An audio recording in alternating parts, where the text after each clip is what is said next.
이 식물 하나 때문에 집안 돈줄이 터졌다는 이야기 들어보셨나요? 믿기지 않으시죠? 그런데 실제로 많은 분들이 식물 하나 바꿨을 뿐인데 기운이 달라졌다고 말합니다. 특히 우리가 무심코 지나치는 베란다. 이 공간이 풍수에서는 복이 들어오는 문으로 여겨집니다. 햇빛이 들어오고 공기가 순환하는 곳, 바로 기운이 가장 활발하게 움직이는 자리예요. 그런데 대부분의 집은 이 중요한 자리에 아무 식물이나 놓거나 방치해 두고 있습니다. 부자들은 절대 그렇게 하지 않아요. 베란다에 어떤 식물을 두느냐가 곧 재물운을 좌우한다고 믿습니다. 그래서 오늘은 그 중에서도 특별히 돈복을 끌어당긴다고 알려진 식물 3가지를 알려드릴 겁니다. 심지어 물 자주 안 줘도 되고 키우기 쉬운 식물들이에요. 그럼 지금부터 하나씩 차근차근 말씀드릴게요. 많은 사람들이 베란다를 그냥 빨래 넣는 공간 정도로 생각합니다. 하지만 풍수에서는 전혀 다르게 봅니다. 베란다는 외부의 기운이 집 안으로 들어오는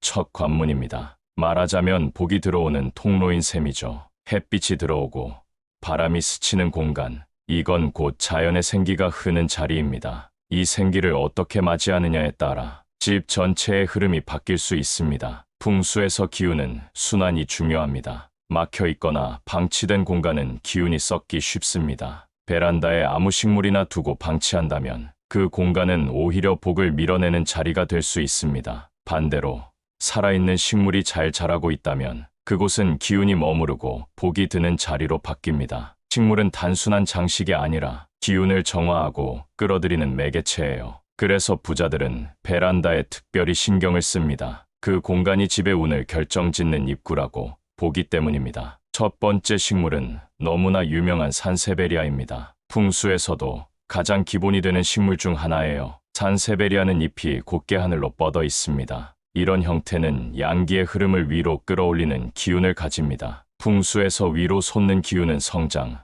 발전, 재물의 확장을 의미합니다. 그래서 산세베리아는 재물운과 건강운을 동시에 끌어들이는 식물로 알려져 있죠. 게다가 공기 정화 능력도 뛰어납니다. 집안에 쌓인 탁한 기운을 정리해주는 효과까지 있어요. 물이 자주 필요하지 않아서 키우기 정말 편하고 햇빛만 조금 있어도 잘 자랍니다. 특히 베란다에 햇빛이 직접 들어오는 쪽에 두면 가장 좋습니다. 기운이 들어오는 방향과 식물의 에너지가 만나면서 기운의 흐름이 안정됩니다. 산세베리아는 키우는 사람의 마음도 반영합니다. 물만 너무 과하게 주지 않는다면 누구든 쉽게 기운을 받을 수 있어요. 베란다 한켠에 산세베리아 하나, 그 자리부터 집안 분위기가 달라집니다. 두 번째 식물은 이름만 들어도 기분이 좋아지는 행운목입니다. 풍수에서도 이름처럼 복을 부르고 운을 머물게 하는 상징적인 식물로 알려져 있죠. 행운목은 줄기가 굵고 잎이 넓게 퍼집니다.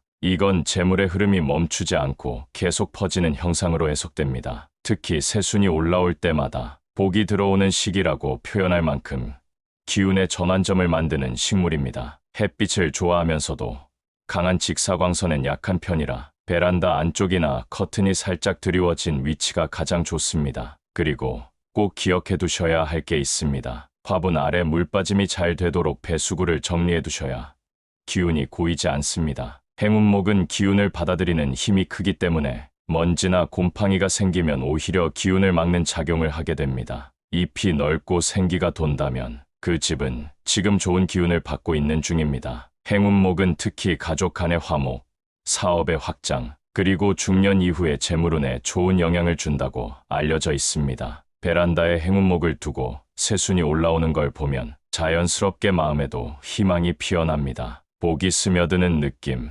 행운목 하나로 충분히 시작할 수 있습니다. 세 번째로 소개할 식물은 스투키입니다. 겉보기엔 조용하고 단단해 보이지만 풍수에서 굉장히 강한 식물이에요. 스투키는 잎이 위로 곧게 솟아오르면서도 두꺼운 질감을 가집니다. 이건 기운을 모아주고 한 방향으로 집중시키는 힘을 뜻합니다. 특히 스투키는 기운이 분산된 공간에 안정감을 주는 식물로 알려져 있습니다. 그래서 베란다 안쪽이나 기운이 좀 흐트러지는 구석 자리에 두면 효과가 좋습니다. 햇빛이 부족한 곳에서도 잘 자라기 때문에 베란다의 그늘 쪽 혹은 실내 베란다 구역에도 잘 어울립니다. 또한 스투키는 습도 조절 능력도 뛰어나 기온 변화가 심한 계절에도 공간의 기운을 일정하게 유지시켜 줍니다. 풍수에서 스투키는 지지대 같은 존재입니다. 기운이 흩어지지 않도록 중심을 잡아주는 역할을 하죠. 특히 집안이 어수선하거나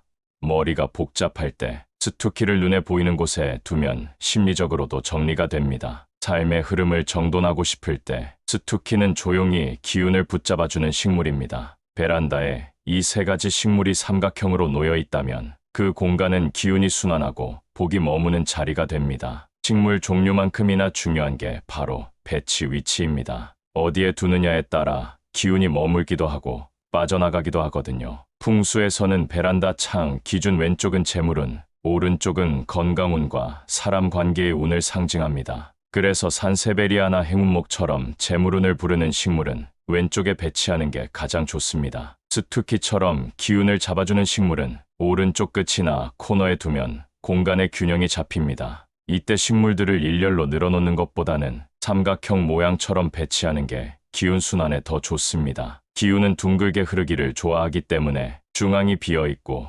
양쪽이 감싸는 구조가 훨씬 안정적입니다. 화분 받침도 너무 낮거나 물이 고이지 않도록 조심하세요. 물이 썩거나 곰팡이가 생기면 기운이 정체되고 오히려 복을 밀어냅니다. 또한 식물 주위는 항상 깨끗하게 비워두는 게 기본입니다. 화분 옆에 쓰레기 봉투, 박스 같은 걸 두면 좋은 기운이 거기서 막힙니다. 그리고 한 달에 한 번쯤은 화분을 살짝 돌려서 식물도 자연의 기운을 골고루 받도록 해주세요. 이런 배치와 정리는 어렵지 않지만 기운의 흐름을 완전히 바꿔놓는 시작점이 됩니다. 베란다는 단순한 공간이 아닙니다. 기운이 들어오는 첫 번째 문이자 복이 지나가는 길목입니다. 그 자리에 어떤 식물을 두고 있느냐에 따라 그 집의 기운 흐름이 완전히 달라질 수 있습니다. 오늘 알려드린 세 가지 식물, 산세베리아, 행운목, 스투키. 이 식물들은 단순한 인테리어가 아니라 복을 머물게 하고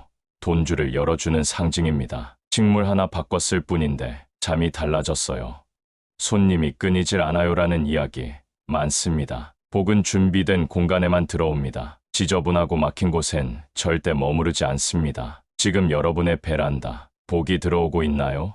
아니면 막혀 있나요? 오늘 영상 보신 후 딱 한 가지 식물만이라도 바꿔보세요. 그 자리에 복이 앉을 수 있는 자리 하나 만들어 보세요. 그러면 기운이 말해줄 겁니다. 아, 이제 좀 숨통이 트인다. 그리고 그 흐름이 쌓이면 당신의 삶이 달라집니다.